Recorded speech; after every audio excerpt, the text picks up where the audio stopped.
selfies, selfie sticks, and daily blogs about your life.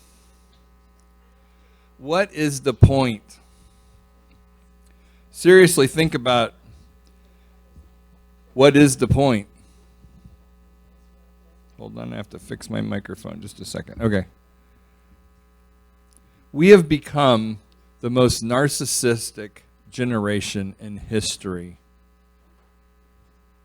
Okay?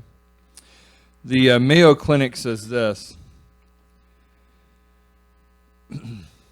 that people that suffer from narcissism have an unreasonably high sense of their own importance. You must want to know what I'm going to eat. You must. Yes. They need and seek too much attention and want people to admire them. They may lack the ability to understand or care about the feelings of others. But behind this mask of extreme confidence, they're not sure of their own self-worth and are easily upset by the slightest criticism. It causes many problems in areas of life such as relationships, work, school, or financial matters, which kind of sounds like everything. They may be generally unhappy and disappointed when they're not given the special favors or admiration that they believe they deserve. They find their relationships troubled and unfulfilling, and other people may not even enjoy being around them. So, narcissism, symptoms of it are they have a unreasonably high sense of self-importance, require constant excessive admiration. How many likes did I get? Feel that they deserve privileges and special treatment. Talk to somebody trying to employ people today and see if that's true. Expect to be recognized as superior even without achievement. You're awesome. What have you done? Nothing? They make achievements and talents seem bigger than they are. Preoccupied with fantasies about success, power, brilliance, beauty, or the perfect mate. Believe they're superior to others and can only spend time with or be understood by equally special people.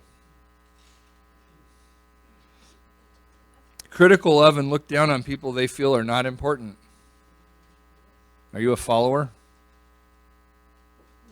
I don't need to talk to you then. If you don't follow me on social media, you're dead to me. Expect special favors and expect other people to do what they want without questioning them. Right? Why even ask? It's my opinion. That's all that matters. Take advantage of others to get what they want. Have an inability or unwillingness to recognize the needs and feelings of others, primarily because they're worried about what they're going to take a picture of for lunch. Be envious of others and believe others envy them. Behave in an arrogant way, brag a lot, and come across as conceited. Nobody knows anybody like that. Insist on having the best of everything, for instance, the best car or the best office. At the same time, they may have trouble handling anything they view as criticisms, and they can become impatient or angry when they don't receive special recognition or treatment. Understand, I'm writing a blog about your restaurant right now. And all 6 people that follow me are going to read it. 3 of them are my kids, but that's a whole other story. Have major problems interacting with others and easily feel slighted. React with rage or contempt and try to belittle other people to make themselves appear superior. Have difficulty managing their emotions and behavior. Experience major problems dealing with stress and adapting to change. Withdraw from or avoid situations in which they might fail. Don't even try. Feel depressed and moody because they fall short of perfection. have feelings of insecurity, shame, humiliation, and fear of being exposed as a failure. Now, this leads to several things.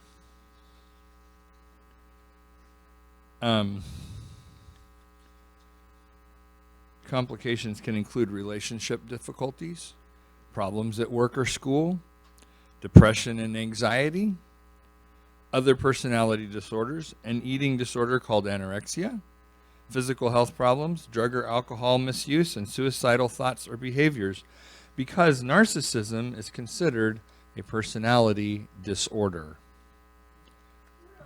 And what I just said was, we are the most narcissistic generation in history. We have the most personality disorder of any generation in history. Now, James 4:10 addresses humility, and I don't want to make this a lesson about narcissism, but rather a lesson about how we stand before God.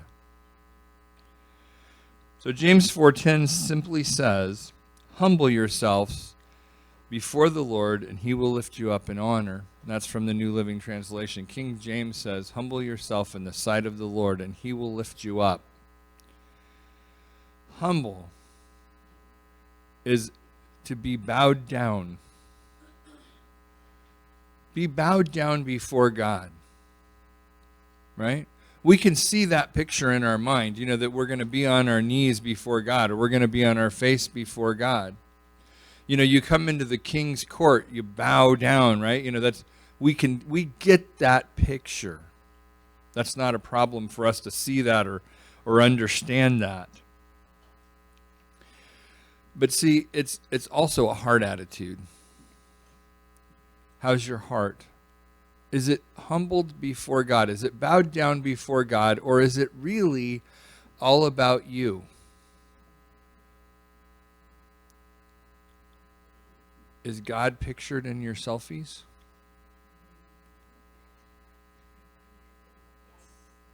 Oops. Right? What's the focus? When you take a picture, if you're a photographer, when you take a picture, your subject is supposed to be in the center of the photo. Is God in the center of your photo? Where's your focus? So it's a heart attitude, but it says, humble yourself in the sight of the Lord. It doesn't say in that verse, humble yourself in the court of the Lord or before the throne of God. It says, humble yourself in the sight of the Lord. And the word sight there, first of all, talks about a focus. So humble yourself when God is focused on you. Now, when might God be focused on you? Did I hear always? Because that would be the right answer. You're the apple of his eye. He is focused on you. So when should I be humble? Always. And the word sight also has to do with gaze. In other words, if we're talking about sight as a focal point, but it also can be just a casual observance, right? Which goes, again, to the idea of always, right? When you're the focus of God's attention, when you're simply in his gaze, right? When you're just on the radar with God, right? And it also talks about, the sight talks about awareness. When God is aware of you, are you aware of God? It's a really interesting thing when you speak in public, or you have a presence in public, whether it's recordings like this, or whether it's speaking live or what have you. it becomes sometimes difficult to remember that people are watching. It's also really hard to forget people are watching, right? I know that sounds kind of weird, but there's two sides to that equation, right? So you have to be conscious of the fact that people are watching. And I'm not trying to freak you out, but God is watching, right? But the other thing is you can become casual about things and not pay attention to the fact that you are actually in view. Now, I'll give you an example is just the worship team that is here on the platform at the front of the church, right? After you've done that for a while, you can do something up there where you don't think about the fact that somebody is watching you, okay?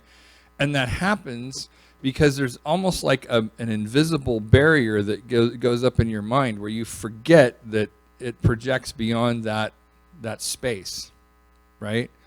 And so you have to think about those things, right? You just got to pay attention to what's going on, and it's easy to fall into that trap. Sometimes you just have to remind yourself, oh wait, there's people watching.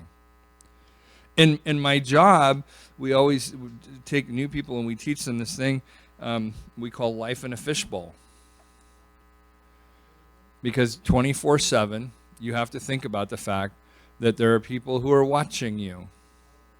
Well, guess what? You profess to be a Christian. There are people who are watching you 24/7. Right? Don't lose sight of that. So what do I need to do? I need to be humble in the sight of the Lord. I need to be humble when I misfocus. I need to be humble when I remember that he's gazing upon me, so to speak. I need to be aware that God is paying attention. And that's when I need to be humble. It's not when I come to his court, it's all the time. Right? And it says, be humble in the sight of the Lord. See, there's a record, an account that we have to answer for, right?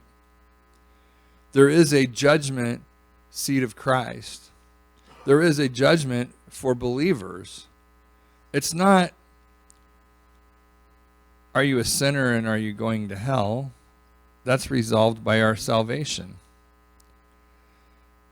But there is an accounting for the talents that you've been given, right? What did you do with them? A record of account. See, the of the Lord part, it kind of gets to the heavenly social trends, right? Your lunch might be trending on social media. How's your life doing in heavenly social media, right? How are you doing there? Is it all about you or is it all about him? We're not called to praise ourselves. We're called to praise him. We're not called to worship ourselves. We're called to worship him. We're not called to do what feels best to us or gives us the most reward.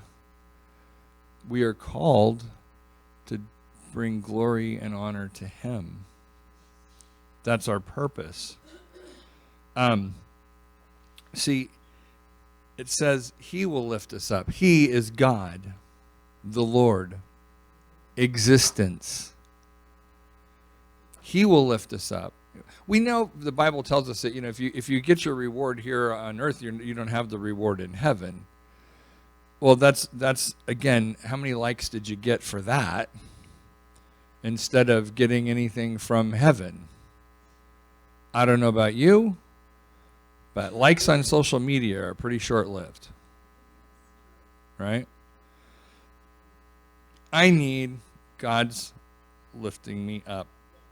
Not so man can see me, but so God can be glorified. And I'll get my reward when I get to heaven. Does that make sense? What's important to you? Is it important that you be recognized, or is it important that God be lifted up? Okay. It says he will lift you up. In other words, it says he will honor you. He will bring honor to you. He can work that out in heaven. I don't need it here. We as human beings love to get accolades, right? And so we seek those things. We seek the attaboys, right? And sometimes we can go for a while and we're not focused on that at all, and then all of a sudden it's like a wave. It just hits you. Oh man, I need some attaboys. I haven't got any attaboys for a while, right? Isn't that how it works? And we need to be aware of those moments, because it's at those times that our flesh is rising up and demanding attention. And if we really want to get the victory, that's the moments when we have to stop and turn the praise to God and re-humble ourselves, re-bow ourselves down. God, I lost sight for a minute here of why I'm doing this. Yes, you're not even in the picture. Let's reset the camera. Yes.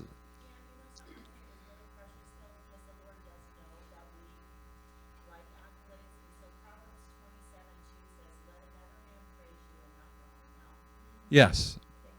Yeah. He yes. So Proverbs, it says that, let that praise come from. But we don't need to be boasting ourselves, right? If somebody comes and gives you praise, yes, you jumped ahead for me, but that's okay. The correct response when somebody gives you praise is thank you. So if I say, oh my gosh, Deborah, those glasses look so good on you, that's the right response. Thank you. It's not, oh, well, these old things, oh my gosh, no, No, we do, but see, that's the wrong response, right? It invalidates the person's opinion, and it also brings the focus back around to you, right? Someone says, oh my gosh, you are so beautiful. And you say, well, I'm glad your eyesight's bad. Right? You've just invalidated their opinion and personally attacked them, all for what purpose? So that you could get a little more accolade out of the fact that you got the compliment in the first place. Because now that they're obligated to say, oh, no, you really are, I know that kind of hurts, doesn't it? But it's what we do. And I just if nothing else, I hopefully get a lot more than that out of this teaching today. But if nothing else, walk out of here with this one thing. If somebody gives you a compliment, simply say thank you and shut up. Okay? It'll make you better, and it'll make them better, and it'll make everything better. You're wonderful. Thank you. No buts. Right? Yeah. I was going to say something else, but I didn't, so it's okay. Yeah. It's not thank you, but it's just thank you. Yes. See, there's a better way to see. Do you want accolades or do you want peace? Because when I'm seeking accolades, my peace is in the wind, so to speak. Right? I'm constantly looking for more likes. And then I start doing stuff that's not even in my heart originally to do because I start seeking attention. Instead of seeking God, I'm seeking attention. And I start doing, it's what happens to politicians. Right? They start seeking attention. They don't even seek votes. That's what they tell you, but they're seeking attention, and the votes will come as a result of that, right? And then we say, well, they're corrupt. Yes, they are, because their focus is on more attention, right? Did you want to say something? I was just going to say, sometimes you don't even realize that's what you're doing. No, you can become completely oblivious to what's going on. right?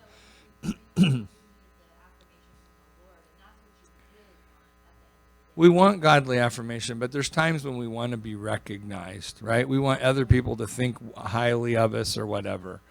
So there's success with a new measuring system. If we measure by how many likes we get, our reward is done. You got 27 likes.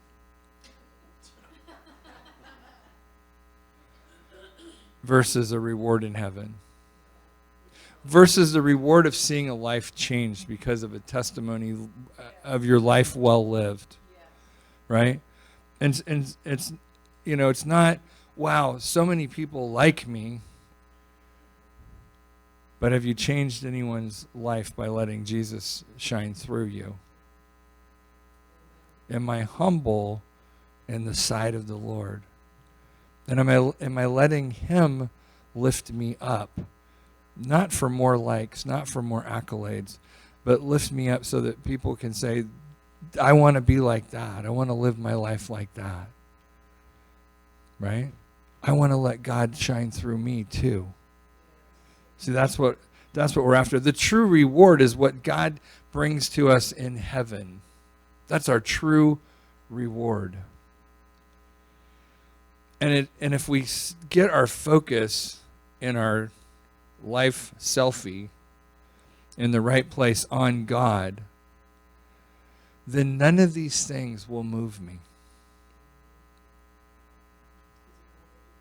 That was a really great meme I reposted, and I only got 2 likes. How come? Right? That's no good. I deserved more. Right? I read something today in a book, and I repeated it, and no one was impressed. Right? I told them exactly what I read. I didn't even give anybody credit for it. I made it sound like I made it up myself. And they just weren't ministered to like I was. Right?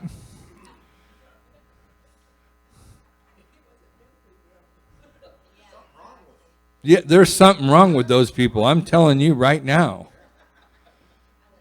They should have said, wow, you are so smart. That is just what I needed to hear. You are so amazing.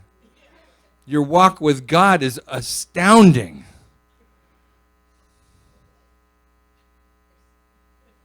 Right? That's right. Yes. Yes. Yes. My point is, let God work through you. The first person God's ever going to change is you. Let that happen. Be humble before God. Recognize that, it's not me. It's God. I'm not smart unless God gave me that wisdom. And then I need to recognize him first rather than taking any credit for myself. Right? Well, that doesn't feel very good. But you know what? It will be good. Right? It won't be a feeling that passes away. It'll be a lifestyle that endures. Right? It's Bill Gaither wrote a song, and I really liked it. Still do. It says, you might forget the singer, but you won't forget the song. Right? Be the one that someone says, I don't remember who said this, but it really ministered to my heart that God was supposed to be the center of my focus. That really helped me. Be that person. Right? Doesn't matter who said it. It matters that God was the center of everything. Right? You don't have to say, I ministered to so-and-so and they got this blessing. You can simply say, God ministered to this person and they got this blessing. And you don't even have to tell who prayed what. Right? That's humility. That's being humble before God. It's not about me. If we're doing worship and the power of God comes pouring down, it doesn't matter who was singing. It doesn't matter who was playing. It matters that the power of God came pouring down. Isn't that right? That's humbling yourself in the sight of the Lord. When are we going to humble ourselves? Always. Why? Because we're always in the sight of the Lord. There's always an account. There's always that video camera recording your life. Right? My son is in law enforcement, as many of you know. And, of course, they have to wear cameras. And those cameras, there's certain things that they turn the camera on and then it's recording, right? But here's the thing, and you have to think about this for a minute. When they turn the camera on, it starts recording from a minute before that.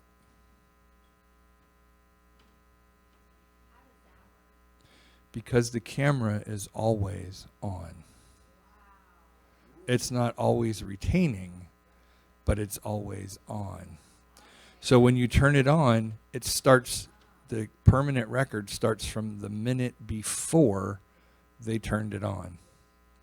And I was thinking about this because he was telling me a story. He said he was driving down the road and a bird flew into the front of his vehicle. And he said it was just so funny looking. He said, so when it hit the car, I turned my camera on so I could go back and watch it. So he turned the camera on after it happened so he could watch it happen, right?